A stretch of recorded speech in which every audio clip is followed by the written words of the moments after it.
Viento porque ningún buey suple a otro corazón, porque alguien espera en su incendio, porque crujir implica aire, porque en ausencia, primero la canción.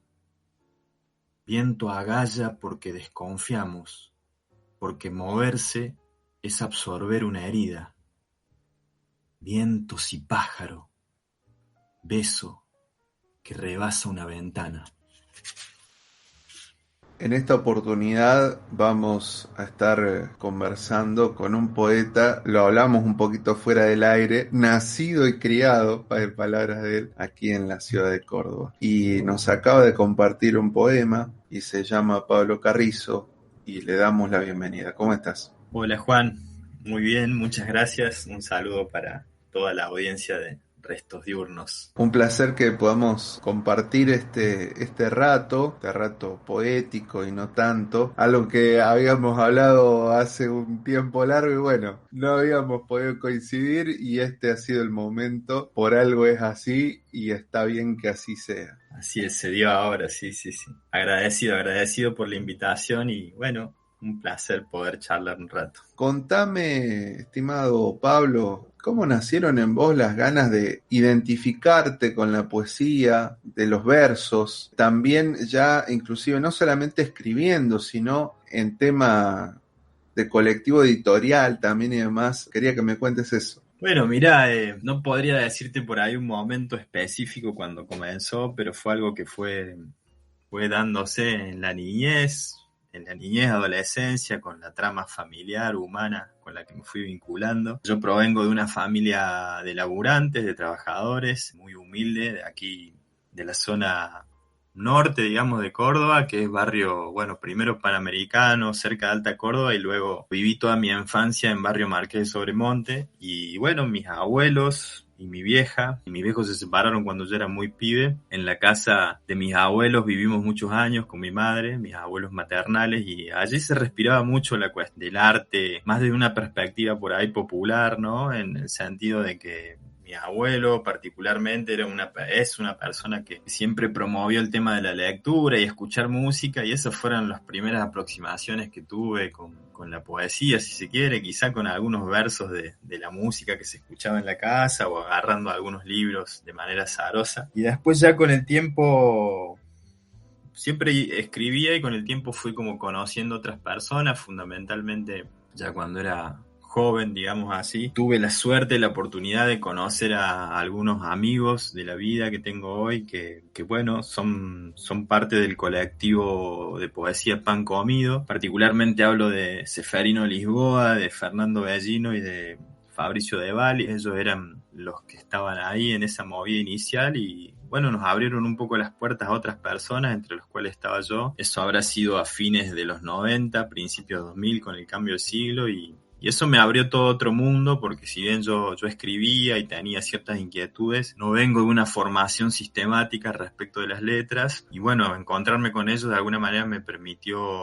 bueno, el intercambio natural de lecturas, de escrituras, y eso me potenció en lo humano y en todos los sentidos. Empecé a escribir más o a tratar de ver de otra manera el ejercicio del oficio de escribir. Y otro aspecto también que fue para mí muy trascendental fue la posibilidad que tuve de trabajar. Los primeros trabajos que tuve de manera más formal fueron como librero. Trabajé muchos años en una revistería de Córdoba y después pasé a una librería que es Librería El Espejo. Y bueno, eso de alguna manera también me nutrió muchísimo, porque creo que uno aprende muchísimo de las personas que compran libros, que leen, ¿no?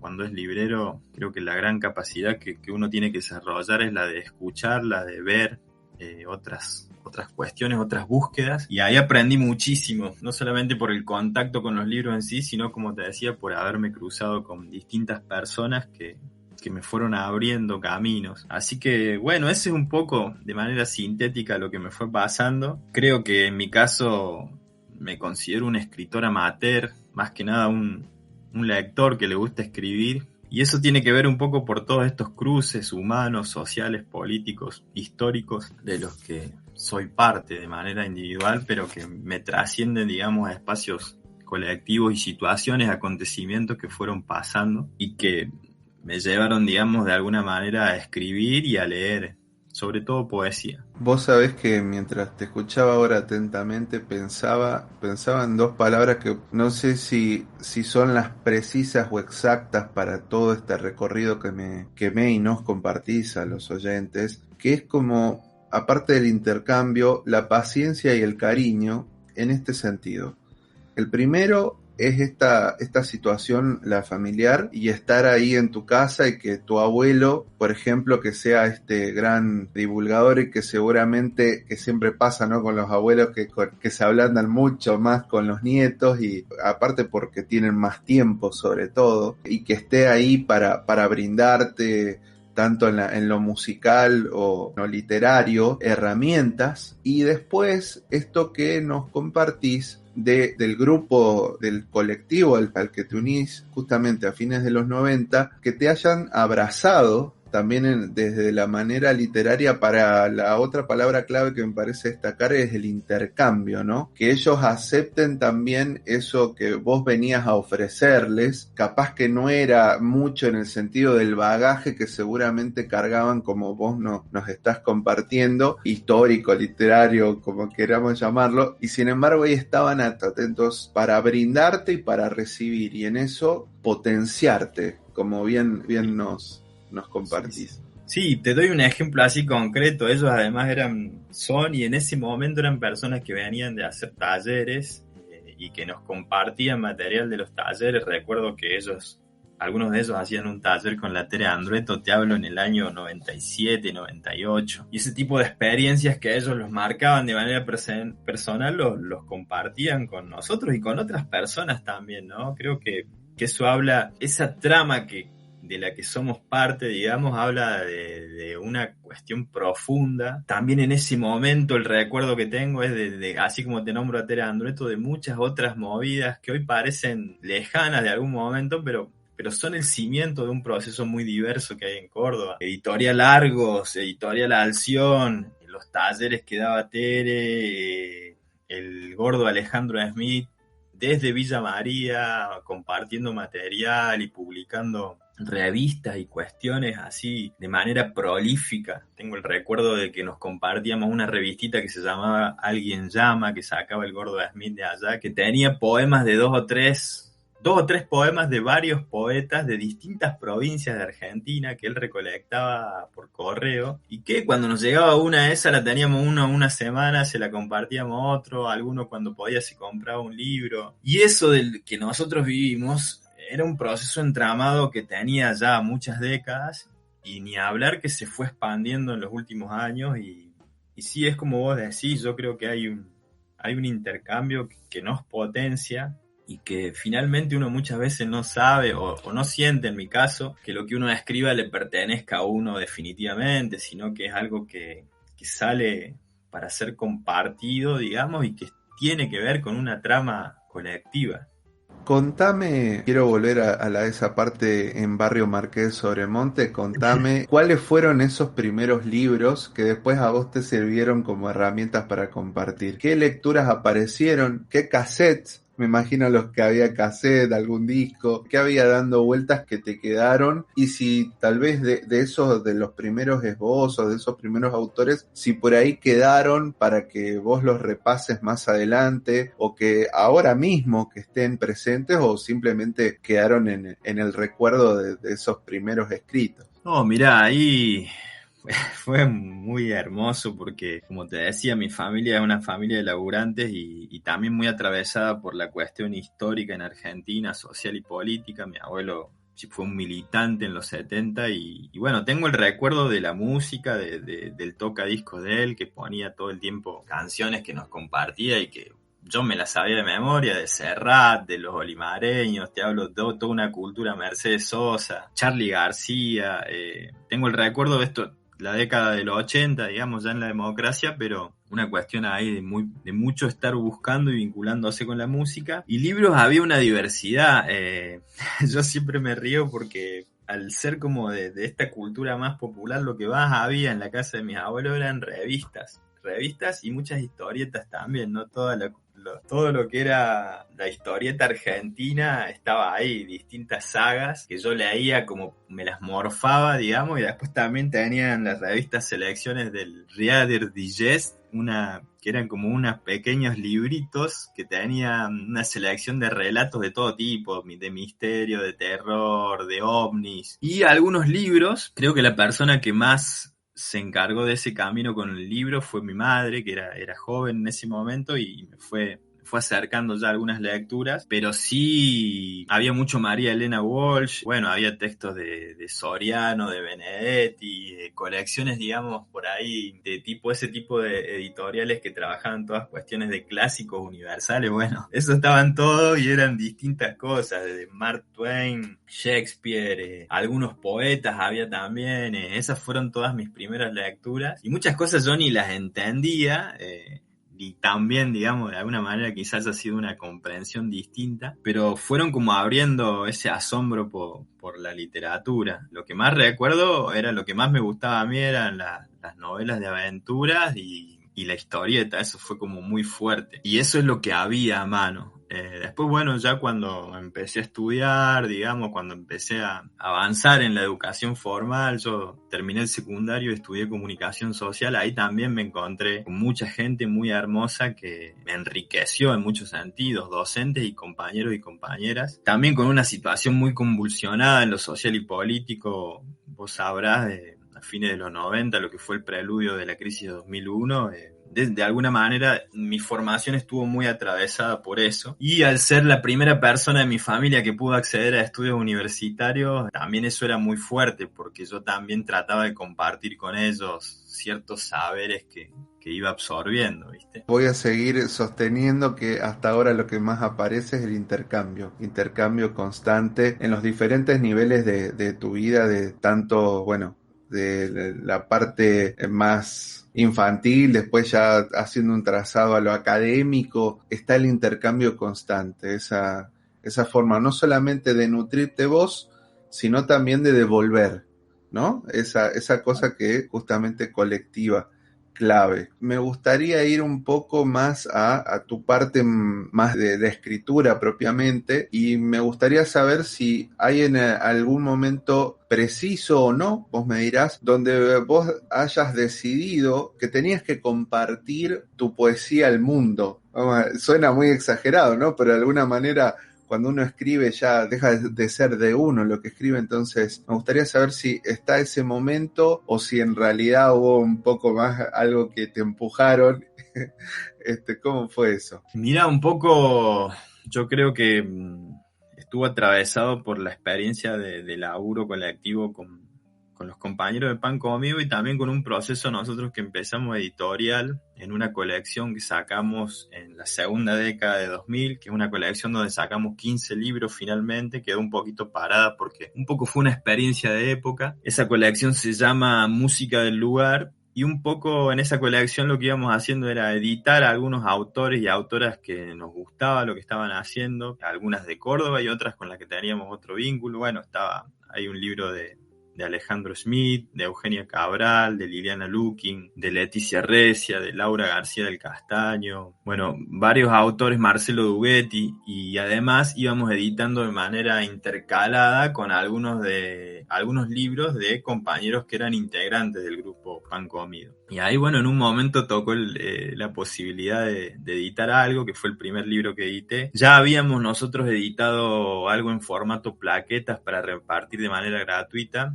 Era como un laburo que hacíamos de difusión, y yo ya había editado 2 o 3 plaquetas. Sin embargo, era como una cuestión mucho más lúdica y menos quizás comprometida con el proceso de escritura. Y luego en 2016 yo pude sacar el primer libro, que se llamó Ir, y que de alguna manera fue una especie como de antología de los textos más que yo sentía en ese momento eran los más mostrables y compartibles, ¿viste? Sí, con un proceso de laburo con otras personas que me ayudaron a buscarle un sentido, a elegir los textos, el orden, pero de alguna manera eran un conjunto de textos que respondían a varios años atrás y que formaban como ese primer paso, digamos, ¿no? Y yo te digo, de mi perspectiva, y esto es muy personal, yo creo que uno uno va aprendiendo constantemente y va cambiando también, ¿no? A mí lo que me pasó fue, recién en los últimos años, he como tomado conciencia de la necesidad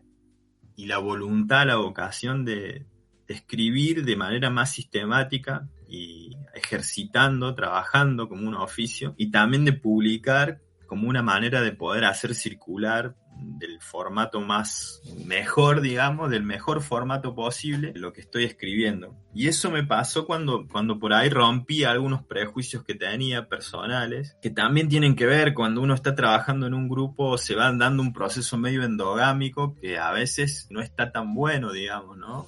Yo creo que siempre es importante que se permeen los contornos, que se rompan esas estructuras. Y yo pude ir intercambiando algunas cuestiones en algunos talleres y clínicas que hice por fuera del vínculo con mis compañeros del grupo, y eso me enriqueció mucho y me mostró otra perspectiva. Específicamente, en 2019 pude hacer una clínica sobre un conjunto de textos con Eugenia Almeida, y eso me hizo estallar en muchos sentidos, porque si bien terminamos ese libro, que no es Va a ser afuera, sino que es un libro que está inédito, después vinieron una serie como de reminiscencias u oleajes de escritura en la que todavía estoy, digamos, ¿no? Y bueno, volviendo un poco a la pregunta, creo que eso es un proceso que se va dando y que es muy importante por ahí trabajar con otros y otras personas. Poder permitirse salirse de los esquemas preconcebidos que uno tiene para la escritura, para poder ampliar ese ejercicio, ese oficio que para mí es constante, más allá de los talentos y estilos, ¿no? Creo que hay que darle bola al ejercicio, al trabajo, porque hay mucho para pulir, sobre todo en esta trama sensible que es lo poético,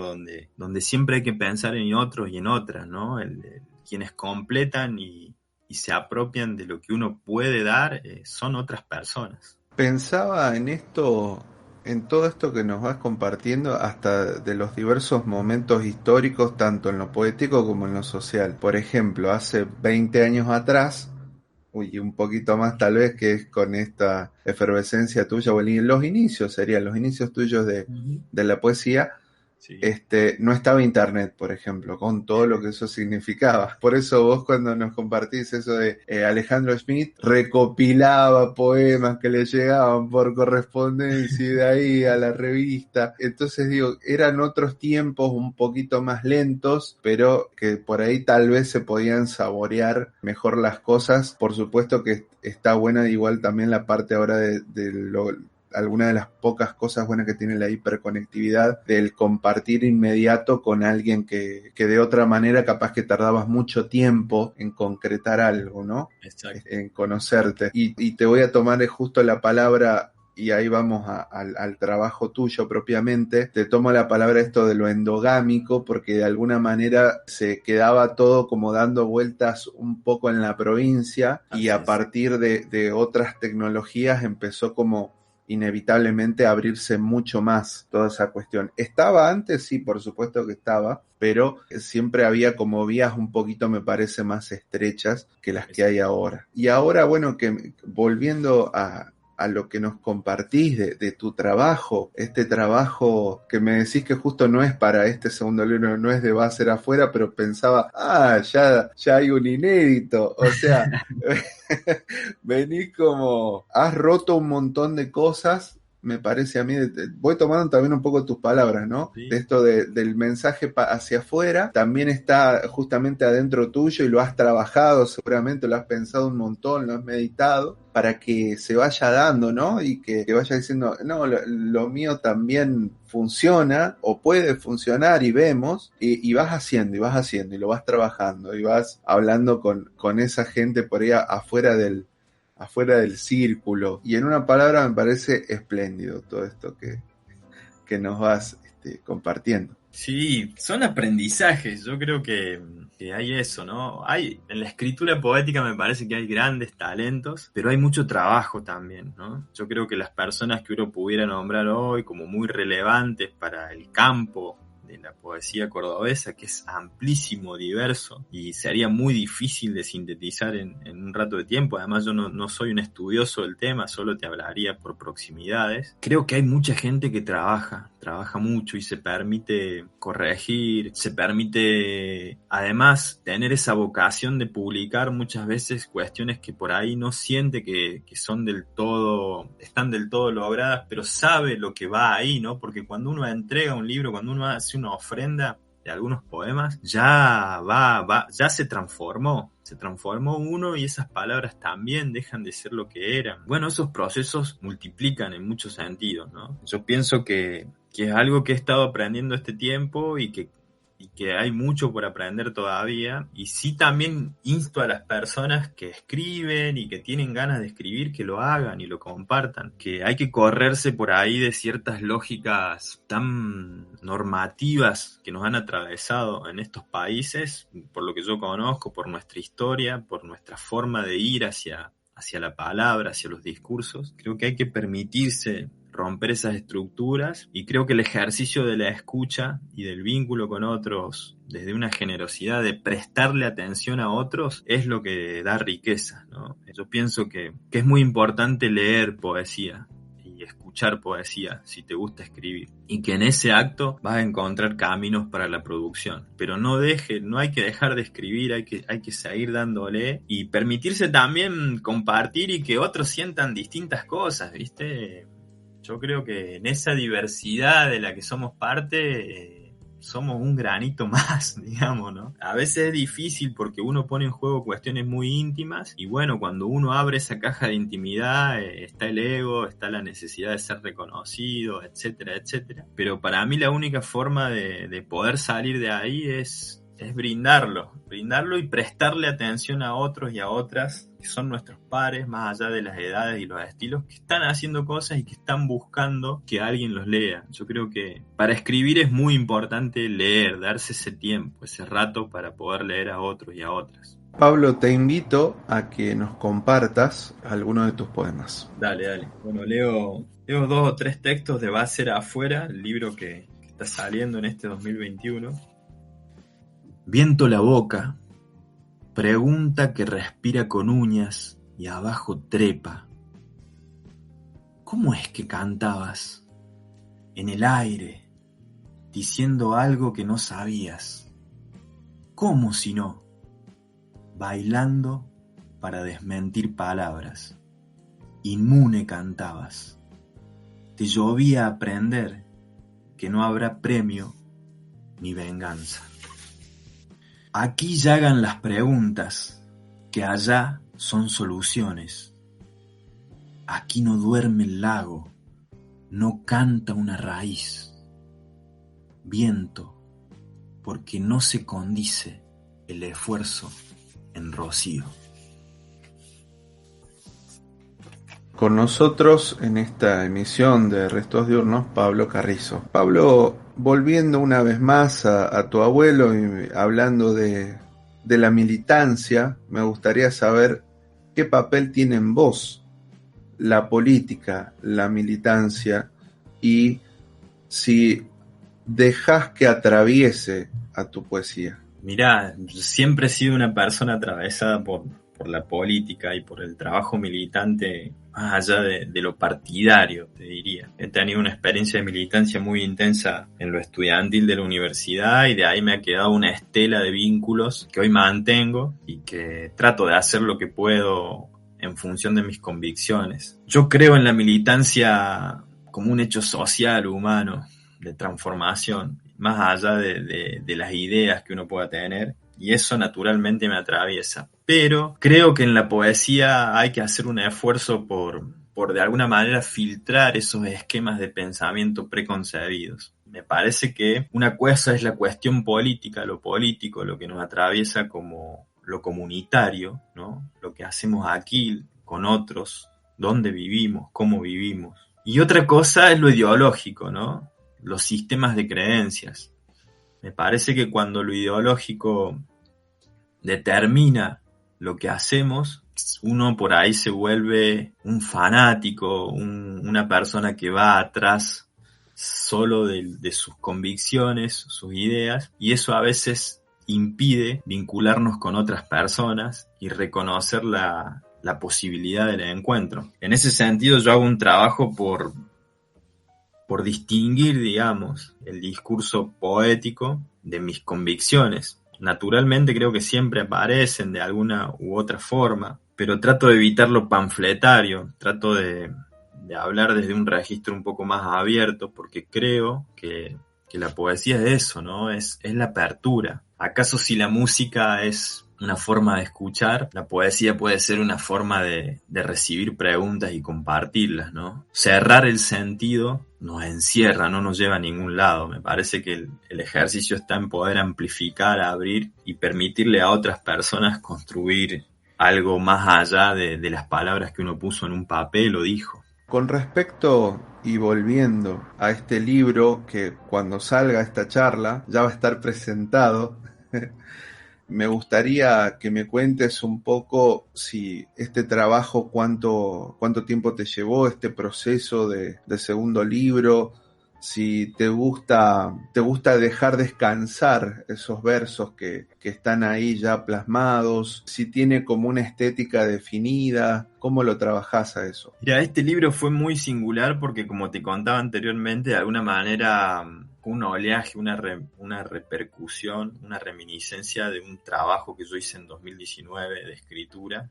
Y hay una frescura en los textos. Son textos que empecé a escribir en fines de 2019, principios de 2020 y los primeros meses de la pandemia. Te diría el primer semestre de 2020. Y estaban ahí latiendo, siendo una deriva, te diría, hasta que en algún momento empecé a trabajar un poco con la idea de que pueda ser una plaqueta o un libro y empecé a tener un diálogo con una persona que es Cecilia Alfonso Esteves, que es ilustradora y diseñadora. Y básicamente la forma del libro, lo que hoy es el libro, esta ofrenda, fue un proceso de intercambio con ella, de diálogo. No son tantos textos, son unos 30 y pico de textos.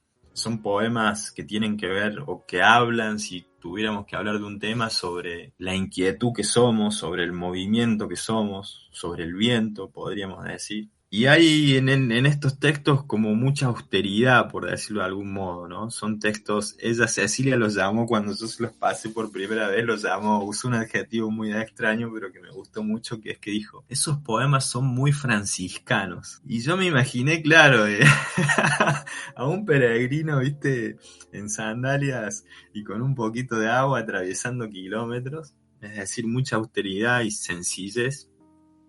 Y a mí me gustó, creo que un poco la propuesta del libro va por ahí, va por disparar una serie de bocados de poesía, de versos que abran el juego a la imaginación y que hablen un poco de esto que somos, de manera que no estamos fijos, sino que hay un movimiento, una transformación constante en nosotros. Así que te diría que va por ahí, eso se cerró en 2020 y este año, a principios de este año, que empezó el diálogo más formal con Cecilia, nos embalamos, tomó forma y finalmente es un libro que ya está caminando y circulando. Y sí fue un proceso que está, como te digo, como en el marco de una vocación y de una fiebre de escritura que empezó un poco en 2019 y sigue hasta ahora, así que es difícil para mí pensarlo como el segundo libro, si bien así está impreso y concretado. Es un libro, es el tercer libro, digamos, que escribo y cierro como libro, pero lo quiero mucho porque me parece que tiene una propuesta estética muy honesta y tiene un grado de frescura que me representa. Estimado Pablo Carrizo, te quiero agradecer este rato que hemos conversado, que hicimos un recorrido de tu vida, un intercambio también que siempre estuvo presente en toda la charla. Así que nuevamente muchísimas gracias por este rato y te invito a que cierres esta charla con el poema que vos quieras. Dale, muchísimas gracias a vos, Juan, la verdad un placer, un gusto. Siempre para lo que haga falta, contá conmigo y con lo que te pueda ayudar. Es siempre un aprendizaje poder conversar. Y bueno, gracias también a toda la audiencia de Restos Diurnos, que es quienes un poco le dan sentido a esta posibilidad de conversar. No se puede cortar viento con carne. Niñas que no tienen lo que nos sobra, darían luz porque las escuchen. Un tajo desde afuera silba desde adentro devora. ¿Con quién hablas contigo? Gracias.